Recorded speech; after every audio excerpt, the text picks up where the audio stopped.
auditorium by virtue of Amitabh being a very good friend of mine, and we have a common bond, interest of writing, passion, I should say, writing on cinema.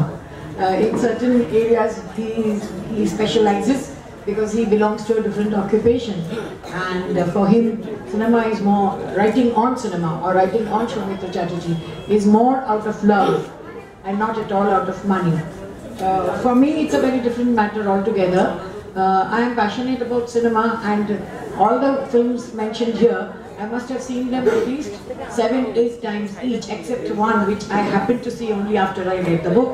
I had to review it, and I must say that each and every, I can even remember, for example in Obhijan, of course all of us, many of us here have seen Obhijan many times, those who belong to my age group, or a little bit younger than me, or a little bit older than me, must have seen all these films so many times. Jinde Bondi, I'll never forget, because I was only 17 years old, and that whole haunting thing about the whole story kept haunting me even when I left the auditorium. I saw it at Lotus Cinema in Bombay, because I'm basically from Bombay. I saw it every Sunday whenever it was shown, 4 or 5 times, and my mother said, "Are you crazy?" I said, "Yes, I'm really crazy," because I was mad about cinema.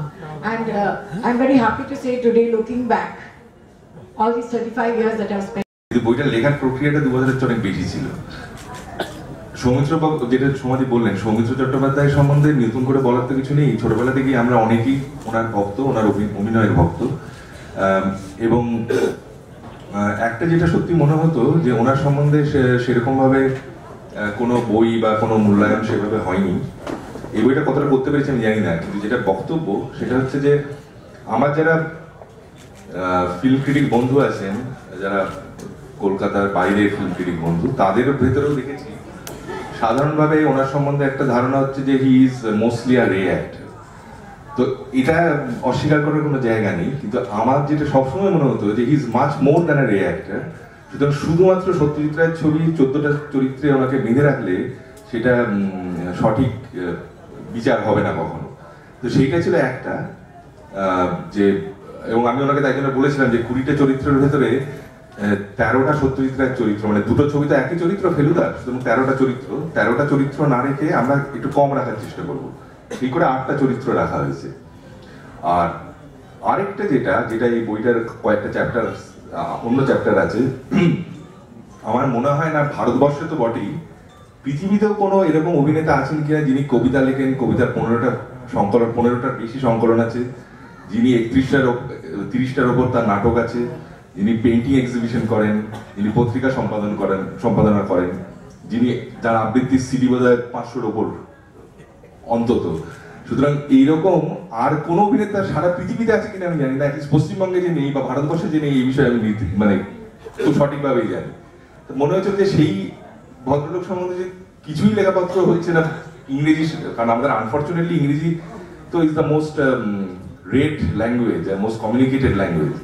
সুতরাং সেটাই সম্ভবত আমার এই বইটাকে লেখার মূল প্রেরণা। নমস্কার সকলকে, অভিনন্দন জানাচ্ছি।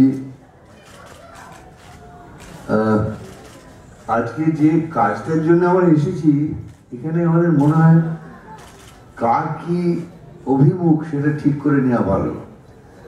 অমিতাভ বা সমাজ যে অভিমুখ, আমার তো সেটা হতে পারে না, কেননা আমার কাজের থেকে নির্বাচন করে অমিতাভ এই বইটা লিখেছে।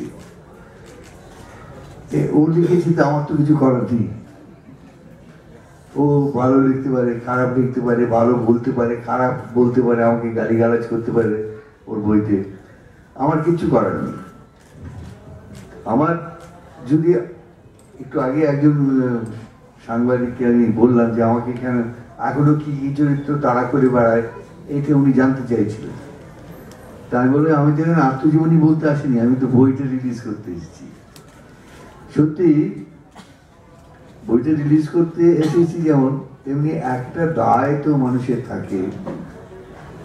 দীর্ঘদিন ধরে আমি যে কাজটা করছি, 5 দশকেরও বেশি সময় ধরে, এবং সেখানে আমার নিজেরও প্রত্যাশা তো থাকে যে তার একটা অন্তত সাইজেবল বডি অফ ওয়ার্ক সকলের কাছে গ্রাহ্য হবে, everybody will appreciate and will find something in them which may give them a little inspiration to carry on with life. এটা যদি কোনো শিল্পীর না থাকে তাহলে তার কাজ করারই তো দরকার নেই। সেই দিক থেকে আমারও প্রত্যুত্তরে কিছু বলারও থাকতে পারে। কুড়িটা আমাকেও দেখিয়ে নিয়েছি, কিন্তু আলটিমেটলি চয়েসটা আমারই যে তা কিন্তু নয়।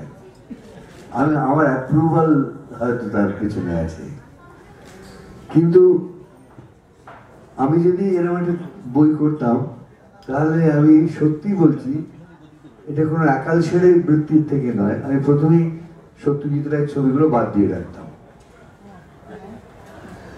আমি তার বাইরে যে কাজগুলো করেছি তাহলে হয়তো তখন ওই 20 জায়গায় আরো 20টা অন্য ছবিকে আনা যেত।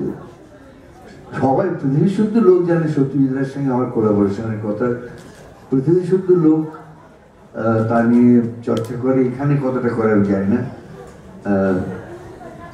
সেই সব নিয়ে আমার তো আর লোককে জানাবার কিছু নেই, কিন্তু আমার জানাতে ইচ্ছে করে যে সমস্ত ছবি মানে দর্শকের উদাসীনতার ফলে হারিয়ে গিয়েছে, অথচ যেসব ছবি আমি এখনই নাম করে বলতে পারি বাঘিনী,